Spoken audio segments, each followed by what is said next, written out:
Hello नमस्कार good morning. आप सभी लोगों का सरकारी नौकरी के इस यूट्यूब चैनल में हार्दिक स्वागत है। उत्तर प्रदेश राजस्व लेखपाल भर्ती परीक्षा 2022 जो शुरू से ही काफ़ी विवादों में रही है, उससे रिलेटेड समस्त अपडेट मैं लेकर के आप लोगों के लिए आ चुका हूं।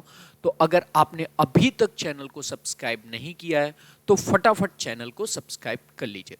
जैसा कि आप सभी को पता है कि आंसर की को लेकर के कुछ क्वेश्चंस को, चाहे वो लखनऊ बेंच हो चाहे वो इलाहाबाद हाई कोर्ट हो, उसमें चैलेंज किया गया है और उसमें लगातार सुनवाइयां जारी हैं। तो सबसे पहले बात करने वाले हैं हम लोग 9 जनवरी। जी हाँ साथियों, कल कोर्ट केस में लखनऊ बेंच जो थी वहां पे आपकी सुनवाई थी। केस नंबर आपका था 7663। कोर्ट नंबर 4 में बेंच आईडी 3008 पे विवेक चौधरी जी ने कल सुनवाई की।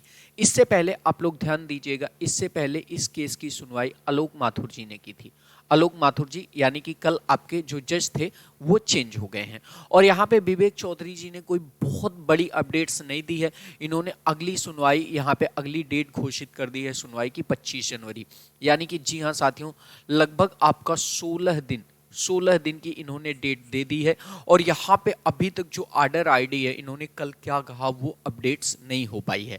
लेकिन आपको भी पता है कि इससे पहले जब आलोक माथुर जी ने सुनवाई की थी तो उन्होंने सीधे सीधे कह दिया था कि जो आयोग के एक्सपर्ट कह रहे हैं हम उन्हीं की बात से जाएंगे, हम इसके बारे में बहुत ज़्यादा अंदर डीपली तक नहीं जाएंगे। तो लखनऊ बेंच से जो आपकी सुनवाई है वो आपकी अगली सुनवाई 25 जनवरी को होगी। 9 जनवरी को जो कोर्ट केस में प्रकरण था वो सुनवाई पूरी हो गई।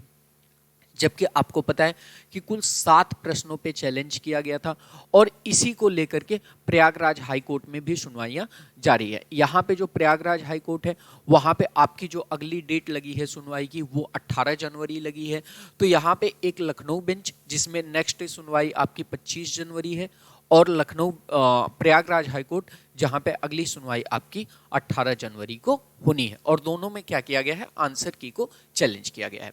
अब हम थोड़ा सा बात कर लेते हैं, यहाँ पे आयोग का पक्ष भारी नजर आ रहा है क्योंकि यहाँ पे जब पिछली बार आपकी सुनवाई आलोक माथुर जी ने की थी, आलोक माथुर जी ने, तो उन्होंने एक स्टेटमेंट अपना जारी किया था कि जो आयोग के विशेषज्ञ कह रहे हैं हम उसी के थ्रू जाएंगे। ठीक है, जो आयोग के विशेषज्ञ कह रहे हैं हम उसी के थ्रू जाएंगे, हम इस मैटर में काफी ज्यादा डीपली रूप से इन्वॉल्व नहीं होंगे। ये बयान था आलोक माथुर जी का। और इसी से जो 2 क्वेश्चन थे ना पिछले, जो स्टेट बाउंड्री को लेकर के थे और 45% और 30% को लेकर के थे, वो आयोग के पक्ष में गए थे। तो कहीं ना कहीं ये जो आयोग के पक्ष में फैसला है ना वो आपको जाता हुआ नजर आ रहा है। अब इसी बीच देखिएगा कि यहाँ पे अधीनस्थ सेवा चयन आयोग ने आज अपने न्यूज़पेपर्स में एक रिपोर्ट दी है कि इस समय टोटल 12,709 पदों के लिए जो है भर्तियां, मतलब एग्जाम्स हो चुके हैं और ये भर्तियां लंबित है। और इसका जो परिणाम है ना वो आपका मार्च अप्रैल तक जारी कर दिया जाएगा। इस 12,709 पद में 8,085 पद लेखपाल के भी इन्वॉल्व हैं। तो ध्यान दीजिएगा, कहीं ना कहीं ये आयोग अपनी तरफ से क्लियर कर रहा है कि मार्च अप्रैल तक हम लोग क्या करेंगे, लेखपाल का परिणाम दे देंगे। लेकिन आपको भी पता है अगर कोई कोर्ट केस चल रहा है तो उसका परिणाम नहीं दिया जा सकता। लेकिन ये भी है कि जनवरी से लेकर के आपके मार्च तक जरूर इसका निस्तारण हो जाएगा। तो कहीं ना कहीं जो संभावनाएं हैं रिजल्ट की वो अप्रैल में आती नजर आ रही हैं। लेकिन अभी देखिए क्या होता है, कोर्ट केस में बेसिकली रूप से कुछ नहीं हो रहा है, वहां पे सिर्फ और सिर्फ केस को बहुत लंबा खींचा जा रहा है।